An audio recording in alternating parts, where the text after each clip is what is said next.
Hello everyone, welcome to స్వతంత్ర TV. నేను మీ ఆరోహి. ఈరోజు మన స్టూడియోలో ఒక ప్రముఖ వ్యక్తి ఉన్నారు. స్నేహశీలి, వివాదరహితుడు, సూటిగా మాట్లాడే వ్యక్తి, 100 సినిమాలకు పైగా నిర్మించినటువంటి ఒక ప్రముఖ వ్యక్తి. ఆయనే శ్రీ తుమ్మల రామ సత్యనారాయణ గారు. ఈరోజు మన స్టూడియోలో ఉన్నారు. ఆయనతో మాట్లాడదాం.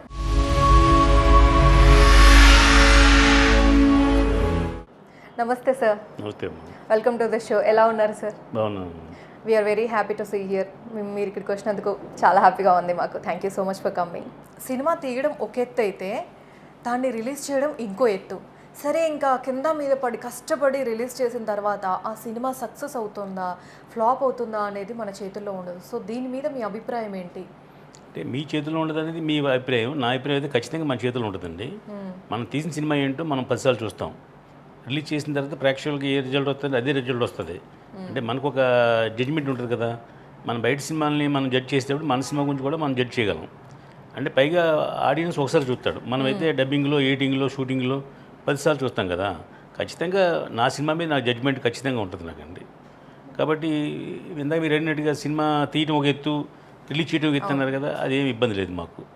ఎందుకంటే నేను 114 సినిమాలు తీసాం కాబట్టి, రెగ్యులర్ ప్రొడ్యూసర్ కాబట్టి అవన్నీ మాకు ఈజీ. మా డిస్ట్రిబ్యూటర్లు, మా ఎగ్జిబ్యూటర్లు అందరూ మాకు ఉంటారు. అయితే మనకు తెలియనిది కష్టపడే విషయం ఏంటంటే ప్రేక్షకుడిని థియేటర్ రప్పించడం. అది కావాలి ఇంపార్టెంట్. ప్రేక్షకుడు థియేటర్కి రావట్లేదు ఈ మధ్య. అవును. దాన్ని ఎలా రప్పించాలంటే ఆ సినిమాలో ఏదో ఒక ట్రైలర్లోనో ఒక టైటిల్లోనో ఏదైనా స్పెషాలిటీ ఉంటేనే థియేటర్ ప్రేక్షకులు వస్తారు. కాబట్టి మనం ఆలోచించేసింది ఏంటంటే థియేటర్ ప్రేక్షకుడిని ఎలా రప్పించాలనేది తప్ప థియేటర్ సినిమా తీయటం, రిలీజ్ చేయడం అనేది నాకైతే చాలా ఈజీ. తెలుసుకుంటే వాళ్ళకు కూడా ఈజీయే. సార్, అయితే మీరు అన్నట్టు ఇప్పుడు మనం నిజంగానే థియేటర్స్కి ప్రేక్షకుల్ని రప్పించడం అనేది చాలా ఇంపార్టెంట్. ఎందుకంటే చాలా తగ్గిపోయింది. ఒకప్పుడు మనకి సినిమా ఎంటర్టైన్మెంట్ అంటే థియేటర్ మాత్రమే. ఇప్పుడు ఓటీటీలు వచ్చాయి, యూట్యూబ్, ఇంటర్నెట్ కూడా ఉంది మనకి. సో మీరు అన్నట్టు స్ట్రాంగ్ కంటెంట్ ఉంటేనే మనం రప్పించగలుగుతున్నాము. సో దానికి మనం తీసుకోవాల్సిన మెయిన్ జాగ్రత్తలు ఏంటి మరి? అది ఇప్పుడు మీరు అన్నట్టుగా ఇదివరకు థియేటర్ మనం వెళ్ళేవాళ్ళం. ఇప్పుడు థియేటర్ మన చేతికి వచ్చేసింది. అంటే ఫోన్లోకి వచ్చేసింది. ఓటీటీలైనా లేకపోతే యూట్యూబ్లైనా ఇవన్నీ కూడా దీంట్లోకి వచ్చేసినాయి కదా. కాబట్టి మనం ఏం చేయాలంటే థియేటర్ని బలవంతంగా ప్రేక్షకుడు రప్పించాలంటే అంత గొప్ప కంటెంట్ అయినా ఉండాలి, లేదా క్యాస్టింగ్ అయినా ఉండాలి, లేదా ఏదైనా స్పెషల్గా ఉండాలి సినిమా. అంటే ఏదో సినిమా ప్రేమ సినిమాలు అవి తీసేద్దాం మామూలుగా జనం చూస్తారంటే చూడరు. పూర్వం మీరు చెప్పినట్టుగా ఓన్లీ థియేటర్ ఎంటర్టైన్మెంట్ ఉండేది మనకి. ఇప్పుడు మనకి 24 అవర్స్లో 23 అవర్స్ మనకి రోజు ఫోనే చూస్తున్నాం అందరూ. మన పూర్వం ఏంటంటే మేము చిన్నప్పుడు సినిమాకి వెళ్తే ఏదైనా ఒక సాంగ్స్లోనే బయటికి వెళ్ళేవాళ్ళం. అంటే వచ్చపాట అంటే పూర్వం అంటే భాష, ఆ పాట వస్తే సాంగ్ బయటికి వెళ్ళేవారు జనం. అలాంటిది ఇప్పుడు ఏంటంటే ఏ సీన్ వచ్చినా వెంటనే ఫోన్ చేస్తున్నాడు. ఫోన్ వస్తే చూడటం వేరు. వీళ్ళు ఏంటంటే ముందు అంటే అంతసేపు సినిమా చూడే ఓపిక లేదు వీళ్ళకి.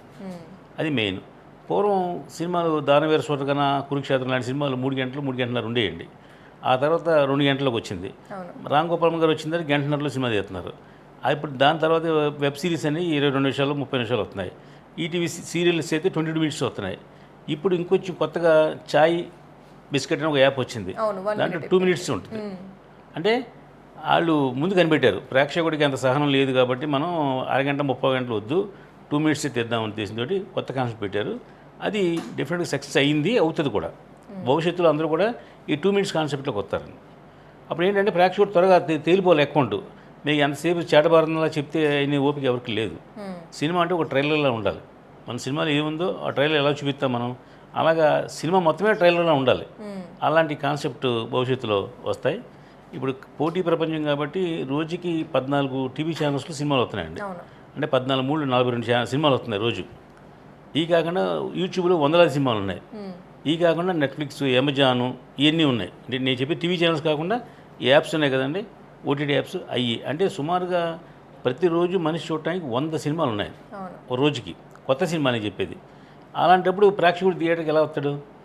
థియేటర్ కావాలంటే 150 రూపాయలు టికెట్, 50 రూపాయలు పాప్కార్న్, మళ్ళీ పార్కింగ్ ఇవన్నీ 300 ఖర్చు అవుతుంది. సింగిల్కి వెళ్తే. ఫ్యామిలీకి వెళ్తే 1000 రూపాయలు ఖర్చు అవుతుంది. దానికంటే మన పూర్వం ఏంటంటే ఎప్పుడు వస్తుందో ఓటీటీలో కానీ తెలియసి ఉండేది కాదు. ఇప్పుడు సినిమా రిలీజ్ వచ్చినా పోస్టర్లు వేస్తున్నారు, నెట్ఫ్లిక్స్, అమెజాను అని. అంటే అర్థం ఏంటంటే ఇంటిస్తున్నారు వాళ్ళు. ఇది వారం 10 రోజుల్లో సినిమా అమెజాన్లోకి వస్తుంది, మీరు కంగారు పడి థియేటర్ రావకుండా అని వాళ్ళే ఇంటిస్తున్నట్టుగా మనకి తెలుస్తుంది. సార్ ఇందాక మీరు చెప్పినట్టు నిజంగానే ఇప్పుడు ఒక థియేటర్కి ఒక ఫ్యామిలీ మొత్తం కలిసి వెళ్ళాలంటే మనం అన్నట్టు సినిమా రేట్లు పెరిగాయి, అలాగే కూల్ డ్రింక్స్ దగ్గర నుంచి పాప్కార్న్స్ దగ్గర నుంచి ప్రతిదీ కూడా రేట్లు ఎక్కువగా ఉండడం వల్ల ఒక ఫ్యామిలీ అంతా కలిసి వెళ్ళాలంటే చాలా ఆలోచిస్తుంది. అంటే ఇప్పుడు మనం 10 సినిమాలు రిలీజ్ అయితే ఒక్క సినిమాకే వెళ్ళడానికి వాళ్ళు ఆలోచిస్తున్నారు. మరి దీన్ని ఎలా సార్ కంట్రోల్ చేయడం? చేయలేము, ఎందుకంటే అది ఒక చేతుల్లో లేదు కదండి. మల్టీప్లెక్స్ థియేటర్ కట్టుకుంటే ఎవడ సాధబద్ధకాలు దీంట్లో అనుకుంటాయి. సినిమా తీసే ప్రొడ్యూసర్గా మా బాధలు మాకుంటే థియేటర్ కట్టిన ఎగ్జిబిటర్ ఉంటాడు కదా, మల్టీప్లెక్స్ కట్టారనుకోండి, మల్టీప్లెక్స్కి 24 అవర్స్ మనకి మెయింటైన్ రన్ అవుతుంటుంది థియేటర్ అండి. ఏసీలు, సీటింగు, అవన్నీ బోల్డ్ ప్రాపర్టీస్ ఉంటాయి వాళ్ళకి. వాళ్ళు అందుకే ఏం చేస్తారంటే టికెట్ మీద వచ్చే ఆదాయం కంటే ఈ పాప్కార్న్ మీదను వాటి మీద వచ్చే ఆదాయం కోసం ఎక్కువ వాళ్ళు తాపత్రయపడుతుంటారు. వాళ్ళు కూడా మెయింటెనెన్స్ అవ్వట్లేదు, థియేటర్లు కూడా ఏమీ లాభసాటిగా లేవు. వీటిలన్నింటికి కారణం ఏంటంటే ఓటీటీలు. కానీ ఓటీటీలు చెడ్డ, దాన్ని క్లోజ్ చేయండి అంటే కుదరదు, ఎందుకంటే నిర్మాతకి ఆ ఓటీటీల మీదే బతుకుతున్నారు. ఆ ఓటీటీ వచ్చే ఆదాయమే గ్యారంటీగా వస్తుంది, థియేటర్లో వచ్చే ఆదాయం గ్యారంటీ లేదు. ఇద్దరు సినిమా రిలీజ్ చేయాలంటే మేము రిలీజ్కి 10 లక్షలు ఖర్చు పెడితే రిలీజ్ అయ్యేది సినిమా. ఇప్పుడు సినిమా రిలీజ్కి అంటే మినిమం 50 lakhs అవుతుంది ఖర్చు. అంటే 50 lakhs పెట్టి రిలీజ్ చేస్తే చిన్న సినిమా అనేది మొత్తం 50 కూడా పోతుంది. అది పెద్ద సినిమా అనుకోండి, 1 కోటి రూపాయలు 2 కోట్లు ఖర్చు పెడతారు, అయినా దానికి ఎంతో కొంత స్టాండర్డ్ ఉంది కాబట్టి వస్తుంది.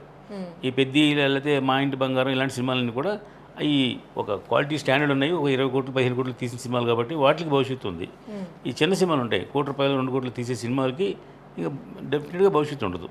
ఎస్, ఈ మీడియాలో సినిమా రివ్యూస్ కూడా మనకి ఇవ్వడం జరుగుతూ ఉంటుంది, అది కూడా కొంచెం ఇబ్బంది పెడుతుంది అనుకోవచ్చా సార్?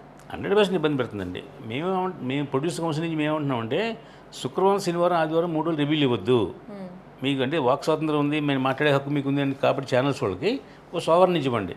ఎందుకంటే ఇప్పుడు ఛానల్స్ వాళ్ళైనా కార్మికులైనా సినిమా ప్రొడ్యూసర్లు అందరూ బతికేది సినిమా మీద. ఒక సినిమా లాంటి వ్యసనం అందరికీ ఉంది కాబట్టి దాని మీద బతుకుతున్నప్పుడు దాన్ని చంపొద్దు. ఒక శుక్రవారం, శనివారం, ఆదివారం కనుక ఇవ్వకుండా ఉంటే వచ్చే జనం అయితే 3 రోజులు వస్తారు. మీరు శుక్రవారం నాడు సాయంత్రం ఫస్ట్ షోకి వెళ్దామని ఒకరు ప్రిపేర్ అయ్యి బట్టలు కట్టుకుని రెడీ అవుతాడికి రివ్యూ అవుతుంది, బ్యాడ్ రివ్యూ. ఆ బ్యాడ్ రివ్యూలు అయితే సర్లే రేపు చూద్దాం, మళ్ళీ ఎందుకులే బాగాలేదని వాళ్ళే అంటున్నారు కదా అని మానేస్తున్నారు జనం. అదే మీ సినిమా బాగుందని చెప్పండి, 100 సార్లు చెప్పండి, ఆడికి ప్రేక్షకుడికి ఈజీగా షోలోకి వెళ్దాం.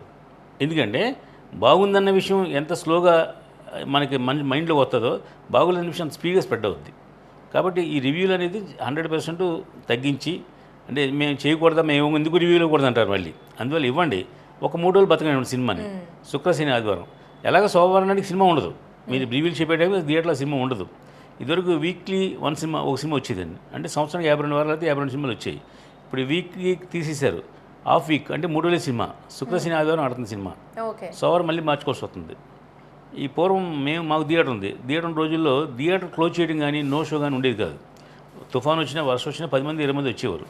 ఇప్పుడు ఏంటంటే మినిమం 10-15 మంది లేనిదే మల్టీప్లెక్స్లో కానీ వాళ్ళు షో ఇట్లా, ఎందుకంటే 4 కిట్టదలకి ఆ 10 మంది కూడా రావట్లేదు థియేటర్కి. ఇది పాత సినిమాలు కాదు, కొత్తగా ఈవేళ రిలీజ్ సినిమాకి సపోజ్ 17వ తారీఖున 10 సినిమాలు రిలీజ్ అవుతున్నాయి. దాంట్లో 4 సినిమాలకి అయితే డెఫినెట్గా మార్నింగ్ షో కూడా జనం రారు. ఆ విషయం మనకు తెలుసు, మీకు తెలుసు. మీ ద్వారా ఎందుకు చెప్తున్నామంటే కొత్తగా వచ్చేవాళ్ళు ఎవరైనా దాన్ని తెలుసుకుని ఏం చేయాలో ఆలోచన చేస్తారని. అవగాహనలో లేకపోవడం వల్లే సినిమా ఇండస్ట్రీ కొంచెం ఎక్కువ పాడైపోతుందండి. పూర్వం ఏంటంటే ఓ 10 మంది 20 మంది 25 మంది ప్రొడ్యూసర్లు ఉండేవారు, వీళ్ళే రెగ్యులర్ సినిమాలు తీసేవారు. వీళ్ళకి సినిమా మీద, బిజినెస్ మీద ఒక కమాండ్, ఒక అవగాహన ఉండేది. ఇప్పుడు సంవత్సరానికి 300 సినిమాలు రిలీజ్ అయితే దాంట్లో 300 మంది కొత్త నిర్మాతలే. రియల్ ఎస్టేట్లోనో లేకపోతే వాళ్ళ అబ్బాయిని హీరో చేద్దామనో, అలా తమ్ముడు డైరెక్టర్ చేద్దామని ఇలాంటి స్పెషల్ ఏజెండాతో వచ్చిన ప్రొడ్యూసర్లు అందరూ ఉంటారు. దాంట్లో మ్యాక్సిమం 10% మాత్రమే పాత రెగ్యులర్ ప్రొడ్యూసర్లు ఉంటారు. మిగతా 290 మంది 300 మంది మాత్రం కొత్త వాళ్ళు ఉంటారు. ఈ కొత్త వాళ్ళ వల్ల ఏంటంటే ఒక సినిమా తీసి వెళ్ళిపోతారు వాళ్ళు.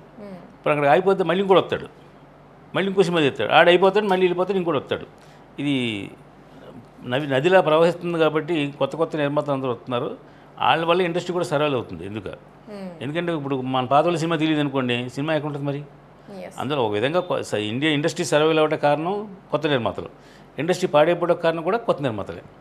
అంటే పాడైపోవడం అంటే వాళ్ళ డబ్బాలు పోగొట్టుకుంటున్నారు. ఇప్పుడు మీ ఇంటర్వ్యూల ద్వారా మేము ఎంతమంది ఎడ్యుకేట్ చేసినా వాళ్ళకి ఎక్కువ మా తెలిసి ఆడి సినిమా తీయడం తెలియదు కాబట్టి అలా అంటున్నాడు. నేను అద్భుతంగా తీస్తాను, నాకు కథ అద్భుతంగా ఉంది, నేను పలానాయంతో ఓపెన్ చేయించాను, పలానా అన్నపన్న షోలో మేము పెద్ద పూజ చేసాం, హోమం చేసాం, గ్యారంటీ హిట్ అవుద్దని అనుకుంటాడు. ఫ్లాప్ సినిమాకి హిట్ సినిమాకి ఏంటంటే ఒక్కరోజు తేడా అంతే. సార్ ఇప్పుడు పెద్ద సినిమాలకి అంటే థియేటర్స్కి ఎలాగైనా ప్రజల్ని రప్పించగలుగుతాం మనం ఆడియన్స్ని. మరి చిన్న సినిమాల విషయానికి వస్తే కొంచెం కష్టపడాల్సి ఉంటుంది వాళ్ళు, ఎందుకంటే పెద్ద సినిమాలో స్టార్ బేస్ని చూసుకొనైనా కూడా వాళ్ళు వచ్చేస్తారు. ఈ చిన్న సినిమాలకి ఒక పెద్ద పండుగ రోజు రావాలంటే ఏం చేయాలి? ముందు సినిమాలు తీయటం మానేయాలి. అంటే నాన్ కాస్టింగ్ సినిమాలు ఉంటాయి, అంటే కొత్త హీరోలతో తీసే సినిమాలు, కొత్త డైరెక్టర్లు తీసే సినిమాలు ఎక్కడో ఒకటి రెండు హిట్ అవుతాయి. అన్ని సినిమాలు ఆడట్లా. పైగా మీరు చెప్పే సినిమాలని కూడా ₹1,00,00,000 బడ్జెట్లో ఉండే సినిమాలండి ఎన్ని. ఇప్పుడు ఈ మధ్య కాలంలో అంటే 2020 నుంచి 2026 వరకు 6 సంవత్సరాల టైంలో మీరు వెనక్కి తిరిగి చూస్తే, ఇప్పుడు మనకేం తెలుసుకోవాలన్నా పూర్వం ఎవరిని అడగాలి. ఇప్పుడు అక్కలే చాట్ జీబీట్లు కొడితే అన్నీ వస్తాయి కదా. ఇప్పుడు 2020 నుంచి 26 సంవత్సరంలో ఈ 6 సంవత్సరాల్లో ₹1,00,00,000 తీసిన సినిమా ఒక్కటి కూడా ఆడలేదు. 2020కి ముందు 2-3 సినిమాలు ఆడి, అంటే ఫర్ ఎగ్జాంపుల్ సినిమా బండి అనే సినిమా ఆడింది 2019లో, అలాగే కేర్ ఆఫ్ కంచరపాలెం సినిమా ఆడింది. ఎన్ని ₹1,00,00,000 తీసిన సినిమాలు. ఆ తర్వాత మళ్ళీ ఈ 5 సంవత్సరాల్లో ఎక్కడ ఒక్క సినిమా కూడా ఆడలా. మచ్చుకైనా చాలామంది అంటారు ఈ సినిమా రాంబాయ్ ఆడింది కదా అని, దాన్ని 4 కోట్ల బడ్జెట్. ఆ విషయం తెలియదు వాళ్ళకి. అలాగే లిటిల్ స్టార్స్ ఉన్న సినిమా ఆడింది కదా అంటారు, దాన్ని 2.5 కోట్ల బడ్జెట్. అంటే ₹1,00,00,000 బడ్జెట్లో తీసే సినిమాలు ఏమీ ఆడట్లేదు. ఇప్పుడు మీరు ఆలోచించుకుని ఒక ఇద్దరు నిర్మాతలు కలిపి 2 కోట్లు 3 కోట్లలోనూ ఒక మంచి కథ క్యాస్టింగ్ పెట్టుకుని సినిమా తీసి ప్రయత్నం చేస్తే ఆడొచ్చేమో. అంటే అది ఆడుతుందని గ్యారంటీ ఉందంటే అది లేదు. అలాంటి 2-3 లక్షల కోట్లు తీసిన సినిమాలు కూడా పోయినాయి ఉన్నాయి. అంటే కొంచెం పర్సంటేజ్ అటు 4-5 ఆడిన సినిమాలు ఉంటాయి. కాబట్టి దాని గురించి చెప్పట్లేదు. ఈ సినిమా ఆడటానికి మినిమము ఒక 5 కోట్ల పైన సినిమాలు ఎక్కువ ఆడిన సినిమాలు. అంటే 5 కోట్లు తీత ఆడుతుందని 5 కోట్లు తీతాను ఆడించండి అంటే కుదరదు. మళ్ళీ ఆడిన రేషియో మాత్రం డెఫినెట్గా 5 కోట్ల పైన తీసిన సినిమాలు. లేదంటే ఒక పెద్ద బ్యానర్, ఒక సితారా ఆర్ట్సనో లేదా అలాంటి ఒక సంస్థ బ్యాక్గ్రౌండ్ కానీ, ఒక హీరో బ్యాక్గ్రౌండ్ కానీ ఇలాంటి ఉన్న సినిమాలు ఆడిని తప్ప ఎవరో కొత్తగా వచ్చి సినిమా తీస్తే మాత్రం ఆడలేదు. ఇది ఓ సీనియర్గా నాకు తెలిసిన విషయం మీ అందరికీ తెలియజేస్తున్నాను. సార్, ఇప్పుడు సినిమాకి కథే హీరో యాక్చువల్గా, కానీ హీరోని అంటే ఈ హీరో ఎలివేషన్స్ ఇవ్వడం, ఆ క్యారెక్టరైజేషన్ని గొప్పగా చూపించడం, ఏదైతే మెయిన్ కథ అనుకుంటామో దాన్ని సైడ్ చేసేసి మనం హీరోని స్లో మోషన్స్ పెట్టేసి హీరో ఎలివేషన్స్ ఇచ్చేసి చూపించేస్తే సరిపోతుంది. అది పెద్ద హీరో అయితే ఫ్యాన్స్ ఎలాగో మనకి కలెక్షన్స్ వచ్చేస్తాయి అన్న మైండ్ సెట్లో కూడా ఒక కమర్షియల్ ఎలిమెంట్స్ అని దానికి ఒక ట్యాగ్ ఇచ్చి మరీ తీస్తున్నారు ఈ మధ్య. దాని గురించి మీరు ఏమంటారు? ఎలివేషన్ చూపించడం పెద్ద తప్పే లేదు. దానివల్ల ఎలివేషన్ సీన్ అనేది రోజు ప్రతి సీన్లో ఎలివేషన్ ఉంటుంది కదా. ఒక హీరో ఇంట్రడక్షన్లోనే ఎలివేషన్ ఉంటుంది. మిగతా చోట్ల మామూలుగా అతను కూడా టీ అవుతాడు, అన్నీ చేస్తూ ఉంటాడు కదా. అంటే అది పెద్ద ఎలివేషన్ చేయడం గొప్పేం కాదు కానీ తప్పేం కాదు. కానీ వాళ్ళ హీరో కాబట్టి వాళ్ళైతే అతనే ప్రొడ్యూసర్ గారు అబ్బాయి కాబట్టి కొంచెం బిల్డప్స్ అయ్యి ఇస్తారు. అది పెద్ద హీరో కానీ చిన్న హీరో కానీ బిల్డప్లు ఇవ్వడం పెద్ద ఇబ్బంది ఏం కాదు. దానివల్ల పెద్ద సినిమాకి ఏం నష్టం కాదండి. మెయిన్ ఏంటంటే కథను నమ్ముకున్న సినిమాలు ఎక్కువ ఆడతాయి, హీరోని నమ్ముకునే కాకుండా. చాలామంది హీరో సక్సెస్ అయిన హీరోలు కూడా లో ప్రొఫైల్ మెయింటైన్ చేస్తే ఈ ఆడిన సినిమాలు చాలా ఉన్నాయి. కాబట్టి మీరు అన్నట్టు బిల్డప్లు ఇచ్చేందుకు మాత్రం హిట్ అవుద్దని కాదు. అయితే వాళ్ళు ప్రజెంట్ చేసుకోవడం చూడాలి కాబట్టి కొంచెం ఇచ్చేస్తున్నారు. సార్, మీరు చేసిన సినిమాల్లో బాగా డబ్బు ఇచ్చిన సినిమా అలాగే పేరు తెచ్చిన సినిమా ఏంటి?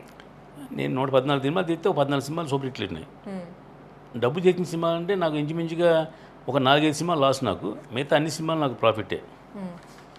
ఫ్లాప్ వేరు, ప్రాఫిట్ వేరు. నేను ఫ్లాప్ను కూడా సునాయాసంగా సేఫ్గా తీయగలను. కాబట్టి ఫ్లాప్ రేషియో 114లో 10% ఇట్లు ఉంటాయి, ఓ 14 సినిమాలు. మిగతా 100 సినిమాలు ఫ్లాపే, కానీ నేను సేఫ్ సినిమాలు అది. కాబట్టి నేను సినిమా తీసిన దాంట్లో బాగా ఎక్స్పెక్ట్ చేసి ఈ సినిమా ఆడుతుంది గ్యారంటీగా అనుకున్న సినిమాలు తీసిన వాటిలో 4-5 ఉన్నాయి. ఆ 4-5 ఫెయిల్ అయ్యాం. ఆ 4-5 ఆడలా. అంటే ఇది గ్యారంటీగా ఇది గొప్ప కథ ఉంది, దీంట్లో గొప్ప హీరో ఉన్నాడు అనుకుని తీసాం మేము. 5 సినిమాలు ఆడలా. మిగతా సినిమాలన్నీ ఇదేం ఆడుతుందిలే అని నాకు తెలుసు. దాన్ని ఆడకపోయినా నాకేం నష్టం లేదు. ముందు ఫస్ట్ మేము ఆలోచించింది సేఫ్ బడ్జెట్ ఆలోచిస్తాం. ఇది సినిమా ఫ్లాప్ అయితే ఎంత వస్తుంది, హిట్ అయితే ఎంత వస్తుంది, హిట్ అయితే ఎంత వస్తుంది కొలమానం లేదు. అది హిట్ అవ్వడానికి ఛాన్స్ లేదు. కాబట్టి ఎందుకు ఛాన్స్ లేదంటే హిట్ అవ్వడానికి మన సినిమాలో ఏ హీరో ఉన్నాడు, ఎందుకు హిట్ అవుతుంది, ఎలా హిట్ అవుతుంది, నిన్న కాక మన రిలీజన్ పలానా సినిమా ఆడలేదు కదా, మన సినిమా ఎందుకు ఆడుతుంది, కాబట్టి మనం దీన్ని ఎలా సేఫ్గా తీద్దాం అని ఆలోచించి మా పాలసీ ఏంటంటే సినిమా ఫ్లాప్ అయినా మనం ఫ్లాప్ అవ్వకూడదు అనేది మా రామ్ గోపాలమ్మ గారు చెప్పిన ధర్మసూత్రం. దాన్ని అనుసరిస్తున్నాం. ఓకే సార్, రాజీవ్ గారితో మీరు యాప్ ఎలా ఉండేది? ఇప్పుడు బాగుంది. ఆయనతో 5 సినిమాలు చేసామండి. ఆయన ఎప్పుడు టచ్లో ఉంటాం రోజు. అంటే మనం అందరం ప్రేమిస్తాం, అది గొప్ప కాదు, మనల్ని ప్రేమించేవాడు కావాలి కదా. అలా మనల్ని ఆయన ప్రేమిస్తాడు కాబట్టి మాకు ఆయన బాస్. ఆయనతో 5 సినిమాలు చేసాం, 5 సక్సెస్ఫుల్గా తీసాం, 5 ప్రాఫిట్ వచ్చింది మాకు. ఈ మధ్య కాలంలో మన మీమ్స్లో కానీ ఈ రీల్స్లో కానీ ఎక్కువగా చూస్తుంది ఏంటంటే ఆల్మోస్ట్ ఒక 50% ఆఫ్ ఆడియన్స్ కూడా మలయాళం సినిమాలు ఏదైతే మంచి కంటెంట్ ఉన్న సినిమాలు ఉంటాయో వాటిని ఎక్కువగా ఆదరిస్తున్నారు మన వాళ్ళు. సో మలయాళంలో కూడా మంచి కంటెంట్ తోటి ఎక్కువ వాళ్ళు కథ మీదే ఫోకస్ చేసి సినిమాలు తీస్తుంటారు. మన తెలుగులో మాత్రం ఎందుకని ఫుల్గా అట్లా కంటెంట్ మీద ఫోకస్ చేసి రావట్లేదంటారు? అంటే తెలుగు ప్రజలు ఆదరించరు అనా? అని కాదు, తెలుగు వాళ్ళు కన్నడ సినిమాలు, తమిళ సినిమాలు, మలయాళం సినిమాలు కూడా ఇట్లా ఆదరించారు కదండి. అదేం కాదండి, మలయాళ పరిశ్రమ చిన్నది. ఇప్పుడు మనకి బాలీవుడ్ అనేది పెద్ద పెద్ద స్కేల్, అంటే బడ్జెట్లో కానీ, మార్కెటింగ్లో కానీ, బిజినెస్లో కానీ. దాని తర్వాత తెలుగు, దాని తర్వాత తమిళ్, దాని తర్వాత కన్నడ, దాని తర్వాత మలయాళం. అంటే మలయాళం 5వ స్థానం. అంటే ఇది బడ్జెట్లో కానీ, జనంలో కానీ అండి, కలెక్షన్స్లో కానీ. అయితే వాళ్ళు ఏంటంటే మీరు అన్నట్టుగా మన వాళ్ళని కామెంట్ చేయడం కాదు, కానీ మలయాళం వాళ్ళు, తమిళ వాళ్ళు కొంచెం బుర్ర ఎక్కువ ఉంటుంది. బుర్ర ఎక్కువ ఉండడం కొత్తగా ఆలోచిస్తారు. రెగ్యులర్ ప్యాటర్న్ 4 ఫైట్లు 4 సాంగ్స్ అనే ఫార్ములా కాకుండా వాళ్ళు కొత్తగా ఆలోచిస్తారు. అలా ఆలోచించి ఇట్లు తీస్తున్నారు వాళ్ళు. ఇటు శాతం మనం 10% ఉందనుకోండి, వాళ్ళు 25% ఉంటుంది ఇటు శాతం. మలయాళంలో 100 సినిమాలు తీస్తే 10 సినిమాలు హిట్ అవుతాయి. మిగతా 75 యావరేజ్ ఉంటే ఫ్లాప్లు, అక్కడ ఫ్లాప్లు ఉంటాయి అనుకోండి, వేరే విషయం. మన తెలుగు ఇండస్ట్రీ 10% హిట్ అయితే అక్కడ మలయాళం 25% ఇటు రేంజ్ ఉంది. కాబట్టి వాళ్ళకి ఏంటంటే అక్కడ కొత్త కుర్రోళ్ళు, కొత్తదనం, కొత్తగా ఆలోచించే విధానం ఉంటుంది. ఇప్పుడు పూర్వం మనం మలయాళం సినిమా తీసేవాళ్ళం, కానీ ఇప్పుడు మలయాళం వచ్చి మన తెలుగు సినిమా తీస్తున్నారు. వాళ్ళు మన తెలుగు, తమిళ్, మలయాళం కలిపి కామన్గా తీస్తున్నారు.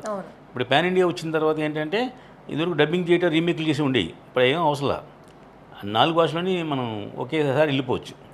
అంటే ఫర్ ఎగ్జాంపుల్ మన ఓ హీరో సినిమా వచ్చింది, దానిలో 4 హీరోలు ఉంటారు. జైలర్ సినిమా వచ్చింది, జైలర్లో కన్నడ హీరో ఉంటాడు, మలయాళం హీరో ఉంటాడు, తెలుగు హీరో ఉంటాడు, రజనీకాంత్ అన్ని లాంగ్వేజ్ హీరో కాబట్టి. అలాగా పాన్ ఇండియా సినిమా అంటే అలా ప్లాన్ చేస్తారు. పాన్ ఇండియాని తీయకుండా పాన్ ఇండియా అయిన సినిమా పుష్ప అండి. పుష్ప సినిమా తీసినప్పుడు వాళ్ళు తెలుగు అని తీశారు వాళ్ళు. అది జాక్పాట్ కొట్టింది, వాళ్ళకి పాన్ ఇండియా సినిమా అయిపోయింది. మళ్ళీ పుష్ప 2 మాత్రం వాళ్ళు పాన్ ఇండియా గురించే ఎక్స్పెక్ట్ చేసి తీశారు. అలాగే ఇప్పుడు మగధీర ఉందనుకోండి, అప్పుడు తెలుగు సినిమా ఒకటి తీశారు వాళ్ళు. అసలు వీళ్ళన్నింటికన్నా ముందు పాన్ ఇండియా సినిమా తీసింది కృష్ణ గారు. ఆ రోజుల్లో మోసగాడు అనే సినిమా తీశారు కదండి, అది పాన్ ఇండియా సినిమా. అంటే అది ఇంగ్లీష్ సినిమా, అది మెకనస్ గోల్డ్ అనే సినిమా. దాన్ని ఆ ఫార్ములాని తీసుకుని వాళ్ళు ఆ రోజుల్లోనే అన్ని భాషలోని రిలీజ్ అయ్యి. అలాగే ఎన్టీ రామారావు సినిమాలు కూడా దాంట్లో చాలా లాంగ్వేజ్లో రిలీజ్ అయిన సినిమాలు అప్పట్లో.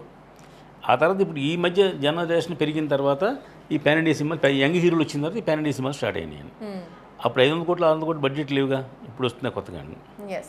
సార్, అయితే సినిమా రీల్గా ఉన్నప్పుడేమో సినిమా షూటింగ్స్ అన్నీ చాలా ఫాస్ట్గా కంప్లీట్ అయిపోయేవి.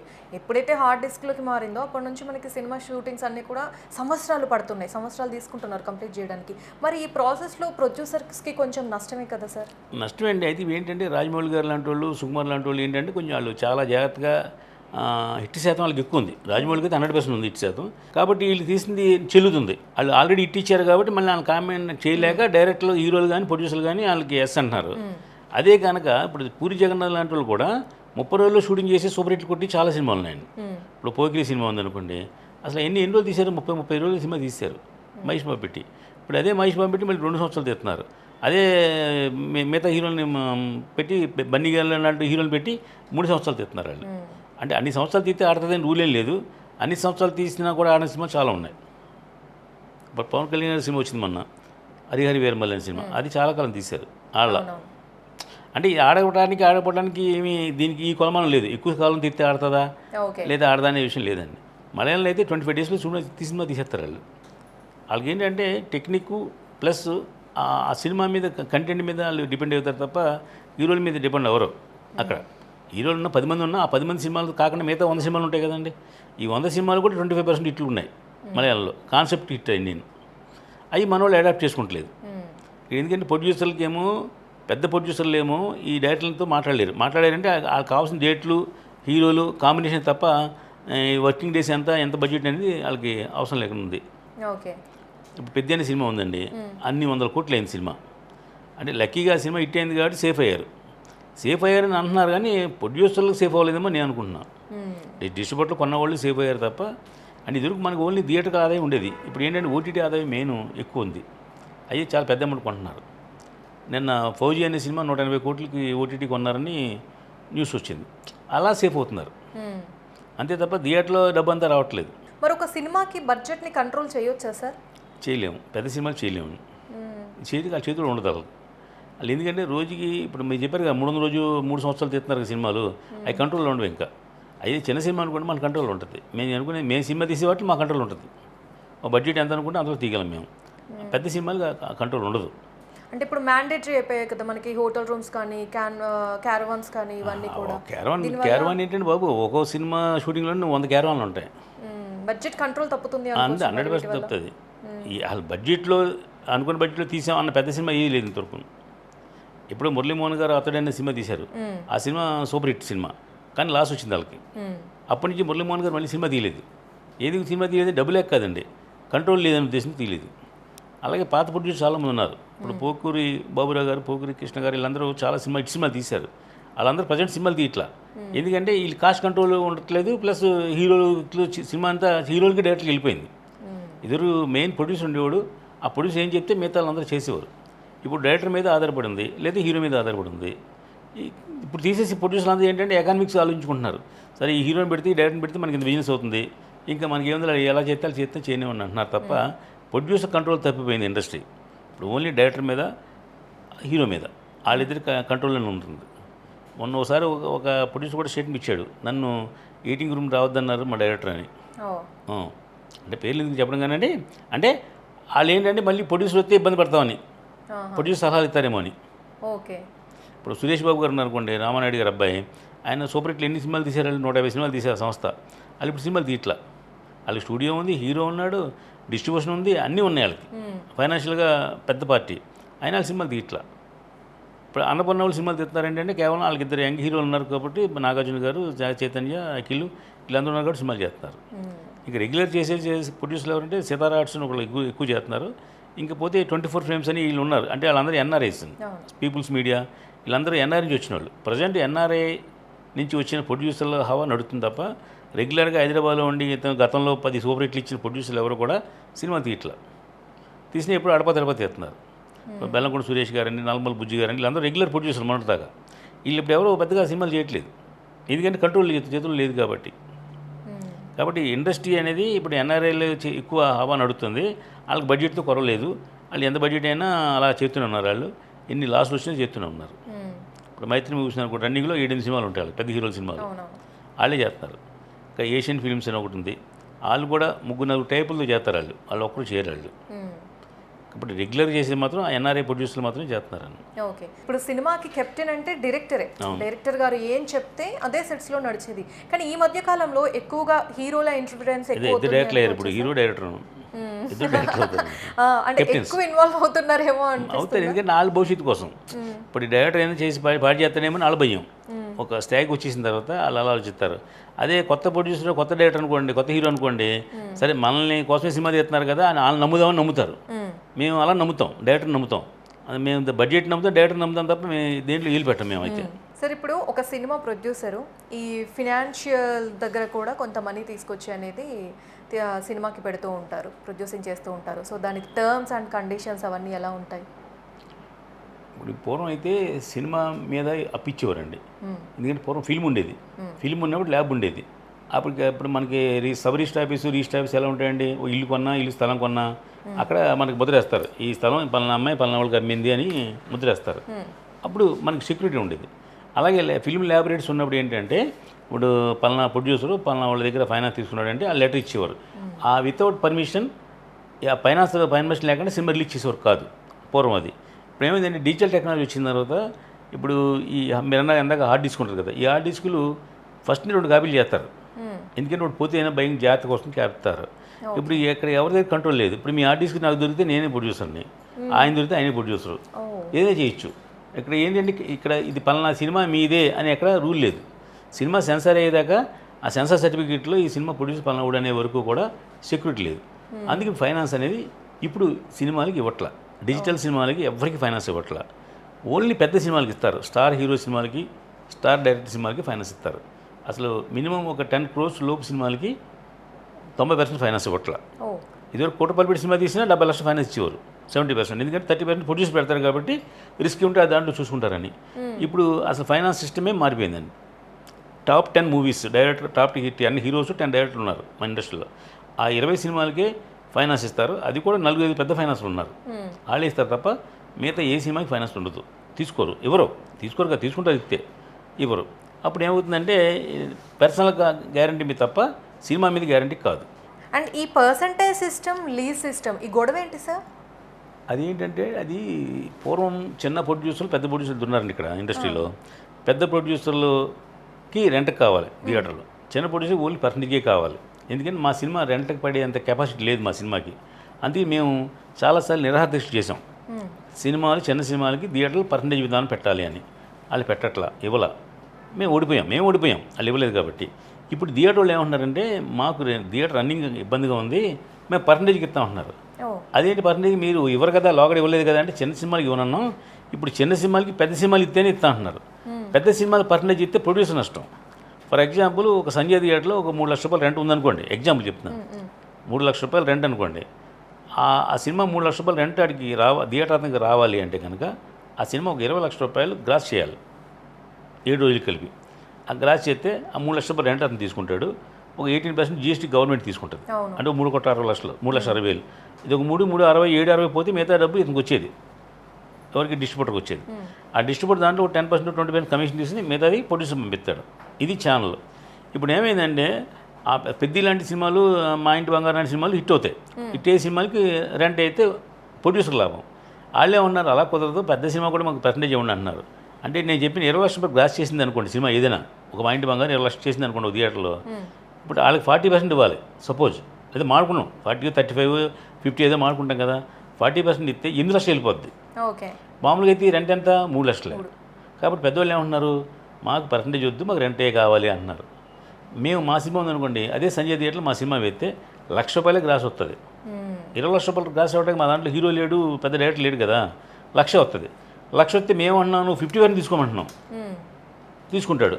అప్పుడు ఎంత వచ్చింది అతనికి 50,000 వచ్చింది. థియేటర్ రెంట్ ఎంత అండి 3 లక్షలు, అంటే 2.5 లక్షలు అతని గ్లాసు. అందుకని ఆడేమంటే చిన్న సినిమాకి మేము పర్సంటేజ్ చేయాలంటే పెద్ద సినిమా కూడా పర్సంటేజ్ చేయాలి అంటున్నారు. అయితే ఆ పెద్ద సినిమా వాళ్ళు మాకు పర్సంటేజ్ మేము ఒప్పుకో, మీరు రెంట్ అయితేనే వేస్తామని వాళ్ళు అంటున్నారు. ఈ యుద్ధం పెద్దవాళ్ళకి చిన్నవాళ్ళకి మధ్య జరుగుతుంది. Thank you so much sir, ఈరోజు మా స్టూడియోకి వచ్చి ఎన్నో గొప్ప విషయాలను నాతో, మా స్వతంత్ర ప్రేక్షకులతో పంచుకున్నందుకు thank you so much. So చూసారు కదా, ఇదే ఇవాళ స్పెషల్ చిట్ చాట్. మరో స్పెషల్ చిట్ చాట్లో మళ్ళీ కలుద్దాం. అంతవరకు చూస్తూనే ఉండండి స్వతంత్ర టీవీ.